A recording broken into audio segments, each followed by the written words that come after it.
Hello, everyone. Welcome to the Pepe Experience Podcast. 3. Hello, everyone. How you doing? This is your boy Pepe, the Pepe here at the Pepe Experience Podcast. Hey. I want to welcome everybody to tuning in right now who logged in and chimed in and are viewing us right now. Give yourselves a round of applause. Yo, that's from a vet right there, y'all. Let's do it. All right, y'all hold it down, okay? Thank you, guys. Oh, let me hit you with this one. Watch out now. Watch out now. All right. So, guys, as you can tell, what I've been doing is I just been kind of lately, I just been popping up, man, doing a podcast, pop-up podcast, bro. Like 2 nights ago, I was at King Corona International Plaza. And I'm just trying to get my thing going and trying to get my, try to figure it out. And I thought tonight would be a good opportunity, a good, just, hey, man, everybody's all in one spot, man. Yeah. So I'm here with my guest tonight. We're here in Tampa. We're here in Brandon. Yeah. Brandon off of Causeway. Tampa Bay. Tampa Bay. Yeah. We are here at Headliners 3, correct?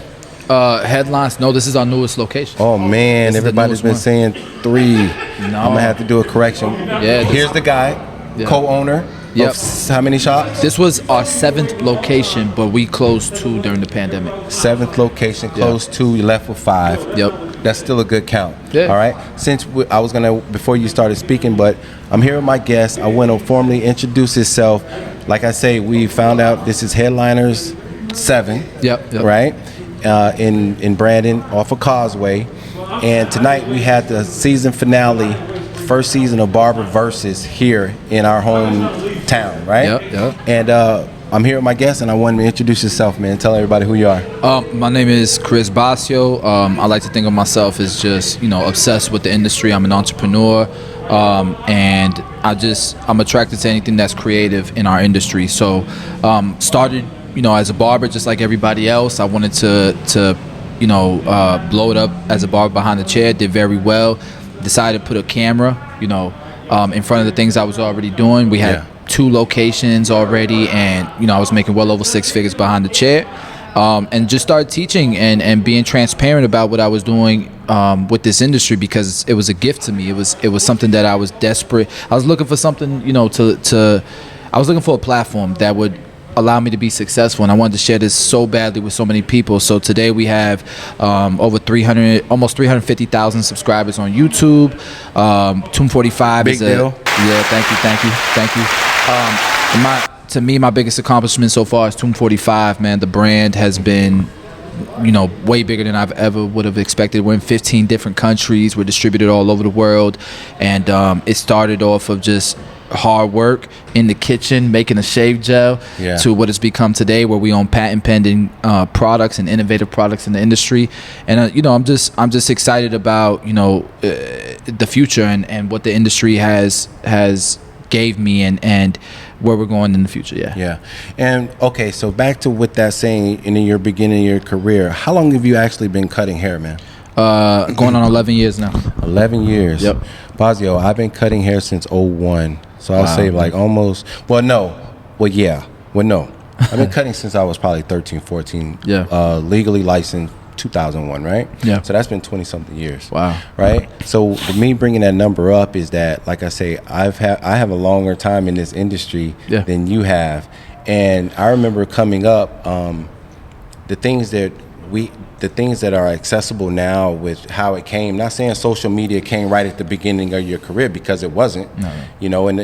So you started from the roots, you started from like business cards out, you had to do certain things, right? Yeah. So what made it came, the social media type of thing and the YouTube, how did you gravitate to it, and how did you know did you know it was going to be something? Oh, of course. Look, a blessing in disguise was the recession.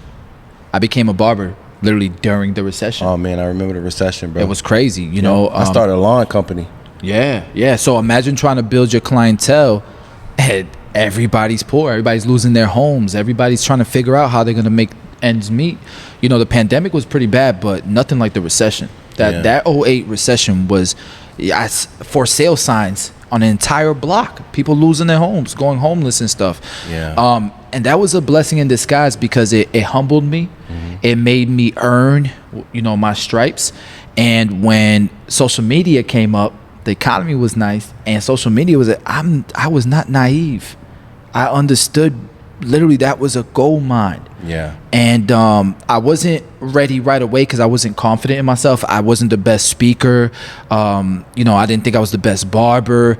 But my team, my friends, I had really good friends, really good business partners at the time. We had 2 locations. They pushed me to do YouTube. And once I got started with YouTube, I didn't take it for granted. Yeah, man. Yeah. And like what you said, how you jumped in it. I remember when social media, Instagram started, right? Mm-hmm. And like I said, I'm kind of, people I've been around, I'm an OG kind of to the hair industry, right? Mm-hmm. So it took me a little while to really get used to being called the OG. Yeah. So, but I owned it. I'm claiming it now. It's all good. But I remember when Instagram first came out, man, I was kind of, not saying I was there with you, but I was one of the first with the promotion, pushing. And I was getting traction. Everybody's like, God damn, right? But then I got to a point, right? I felt like I was already successful, and I felt like I had clientele, but it felt like, that I felt like I didn't need to do it so much. You know what I'm saying? But I've learned over time, you got to be consistent with it. You got to push it. Either you're in or you're out. Ain't no halfway in it or halfway out. And I think also too that what you was saying that is like with family. I don't know too much about. I know you have a wife. I know you got kids. Mm-hmm.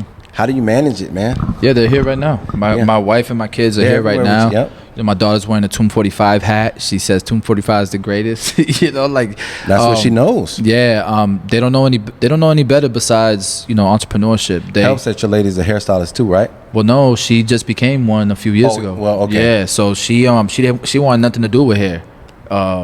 She was going to school for education to be a teacher. Do you think you sparked that? I forced her to go to. I didn't force her. So I tried to get her to be a hairstylist for a while. Years went by. She didn't want nothing to do with it. And one of her favorite YouTubers was going to be at the Orlando premiere. Mm-hmm. So I convinced her, why don't you go into the premiere just to go see your favorite YouTuber, makeup artist, right? Yeah. And she went, and that bug. You already know how it is, man. Like when you see what you don't know, when you go to one of these expos and you see how much bigger this industry is than most people perceive it to be, she got to see that. She got to see that perspective of the industry, and it was a wrap from there. So now she's a hairstylist, yeah. But my kids don't know anything better than being their own boss. They don't know anything different than going to school. From school, are we going to the warehouse? Yeah, we're going to the warehouse. We're going to the warehouse. That's what they know, and they know that their father has put in a lot of work. My son has been there when we were living off of 22nd, like Livingston, 22nd, like in that, like that's where we were living. Oh, really? Yeah, that's where we were. 3 years ago. Fletcher? 3 years ago. Yeah, that's the hood. You know what I mean? We was living that. My son remembers that. Like real cut raw. That's what we do here now. Yo, real talk. Stuff you may didn't know. Where we were living was a dorm. You know what I mean? But, we were sacrificing because all of our money was going into the businesses. And my son has seen the growth. He knows what, following your passion, your dreams, and being creative and then doing something about it. He knows what that's like, and they don't know any better. Knows what it takes, man. Yeah, and I completely involve him because one of the worst things that we do as a culture a lot of times is we won't speak politics at the dinner table. We won't speak finances at the dinner table. And that's the one thing that we're so behind when we become adults. We don't know credit scores. We don't know. My kids know what the bills are. My kids know what their daddy makes. My kids know. And they know what it took to get there. And they you know what I'm saying? Like at a very young age, because I want my son to be, if I'm 50 years old and I have a whole bunch of knowledge, right? My son should be 18 with that knowledge. He should be on a platform. You know what I mean? He should be able to accomplish things I wish I could have at his age. So if I don't do that, if he's not prepared there, I didn't do my job.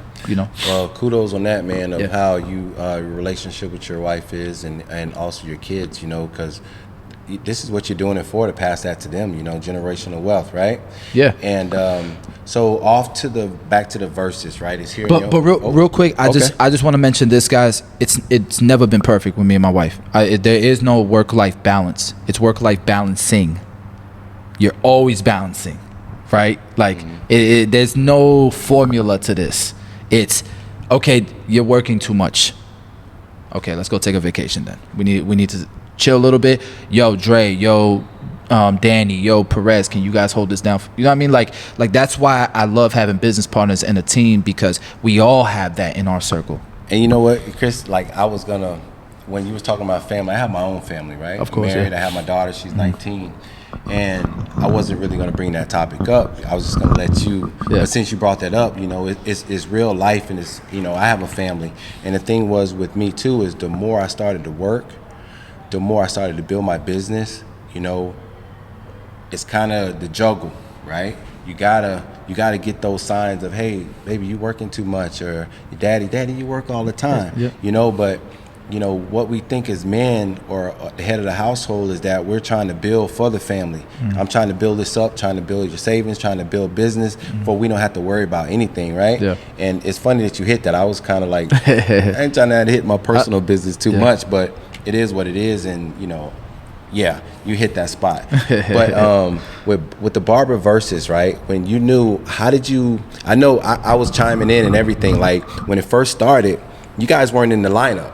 Like it wasn't set yet. No. But you guys was amping it up. Like, yo, hey, me and G. Well, you was trying to figure out who you wanted to go. I think one time, I was calling everybody out. One time I was looking at it, you was like, oh, well, I don't need to go against Jeezy because Jeezy's my boy or something. Well, we do challenges on YouTube all the time. I remember the correct conversation on the Instagram. You was like, yeah, we do challenges together. Why is that? But wind up coming to be. Yeah. How did you prepare for it, or how did you once you confirmed that you was going against 360? Bones asked me that same question this morning. I told him I didn't have to prepare for it. Like it's me and Jeezy we talk privately all the time. You know, we talked about, we're just gonna do what we do, man.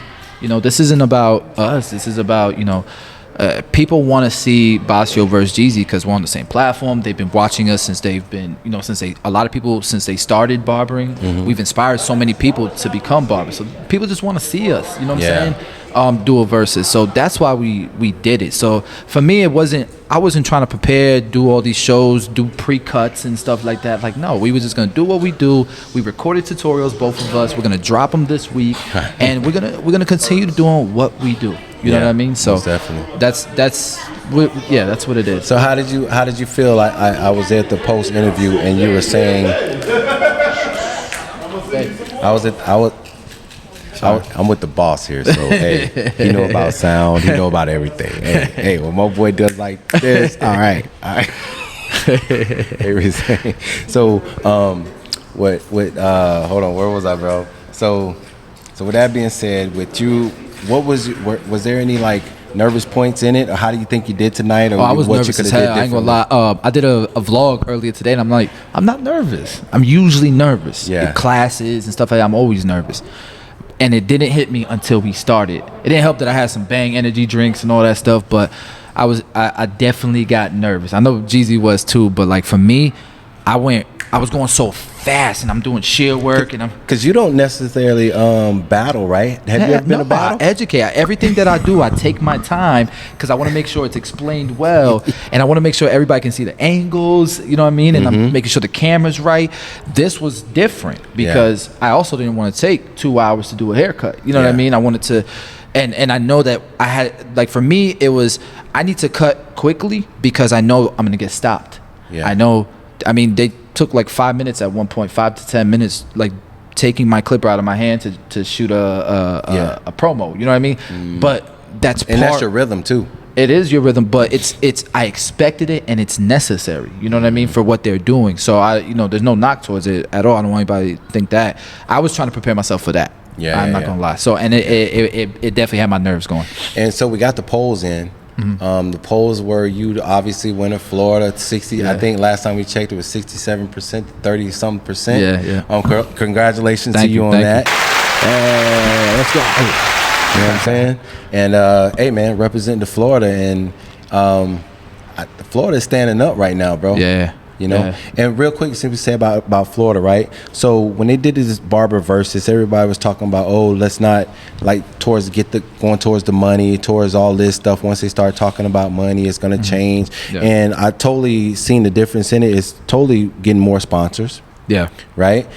Getting, but that's just the way it is. But do you think what it is, like I was talking with Pepito and Angel, is it more of a battle you feel, or is it more of a showcase?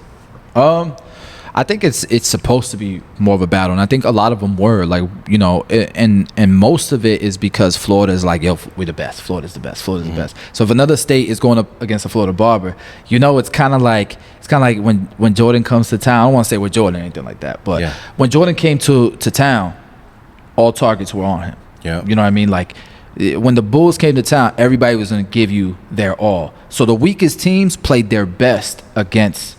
You know what I mean? The Bulls, the Chicago Bulls, right? So I do think that, like for Florida, we take pride in our craft. We take pride in our state, and it shows with the support we give one another, you know? And in the beginning, it was one of those things where we just wanted to inspire other states to do the same thing. But every now and then things got chippy, you know what I mean? So at the same time, it is competitive. I just think me and Jeezy were kind of a little bit different than the other versuses, right? Because we have such a good relationship and we care so much about YouTube, and our a lot of our subscribers are the same people. You know what I mean? So that might have been a little bit different. But I think for the most part, if you watch the whole season, it's been pretty competitive. It's been pretty competitive, man. And I'm glad we were able to end here. A lot of things happened, man. Y'all had record numbers. Yeah. Y'all already knew y'all was probably going to have record numbers, right? Yeah, I'm not going to lie. I'm not gonna, I mean, just you two together, just in case, even if it was just a bad day. Yeah. It was going to be. That was a no-brainer. But kudos, I mean, big numbers on that. And also, man, the finale right here in Tampa. In Florida. Season finale, you know what I'm saying? And we came out with a win. You know, I got people on both sides, not just Florida. I network with a lot of people, man. Everybody knows I'm from Florida, you know. So we're Florida raised, and this is what we do. Hey, let's go. Before I chime out real quick, I know we got to go. We the last ones here, man. Pop-up podcast, the Pepe Experience. But what kind of encouraging words that you can give to somebody out there, a female, a guy, a kid, or whatever, that's kind of complacent and don't know where they want to go, and try to push them, and also drop some stuff with them, like about something that they can drop or learn something. You could drop a gem on them about YouTube real quick, what they can start with. Sure. So I'll start with low nugget or whatever. We all started. We all had to start. At some point, nobody knew who Basio, who Tomb 45 was. Nobody really understood where it was going. I didn't even, right? But you got to start. Yeah. Right? You got to ignore all the noise, and you got to start. You got to put yourself in a position, right, to be someone who's invited to be on Barberzustv. You know, there's a process. A lot of people tried. A lot of people chiming in and want to be, but you're trying to skip the process. Yeah. Right? There's definitely beauty in that. There's a lot of things that you have to become what you are going to become, right? If you don't allow yourself to become that, if you reach a certain goal, it's going to be temporary. It's not going to be long term. Yeah. Right? So allow yourself to go through the process so those results are long term. Yeah. Right? And then with YouTube, guys, I dropped 150 straight videos. 150 days, 150 straight videos. Unheard of. Crazy. Right? I still cut hair. I have businesses that I've run. This is one of my barbershops. We're doing this versus thing. I got a family. It's no excuse. Yeah. If you're not willing to drop 150 straight videos, why are you mad at me for being on Barberzustv? So it's available to you. I like what you saw tonight on Barberzustv, me recording with my phone. Dude, I walked in. I'm like, I see on one side he got the camera and everything, and I'm looking at you. You got I got my monopod because I saw you with one. Yep, I do. But then I'm like, he just had his iPhone. You just had your iPhone, bro. That's how I do my videos, bro. There's no excuse. You have the equipment. You just got to back it up with action. Yeah, man. So let's go. That's what you did, man. Congratulations on the win tonight, Florida. Stand up, bro. And I'm glad I ended on with Chris Basio, good friend of mine. We started getting a little close over the years. We knew who each other were, and we respect each other whenever we see them. That's all that matters, right? Yep, real talk. And shout out to you guys for logging in, post, like, share, and all that type of stuff. Hey, man, support the podcast. He put in work. This is amazing. Yo, real man, you don't even understand, man. I think of something, I just bomb it, you know what I mean? And we got it done. I appreciate you, bro. Yeah. We're going to try to go get something to eat, right? Yeah, we're going to get some food. I'm hungry, man. All right, we out of here. Let's go. Sure.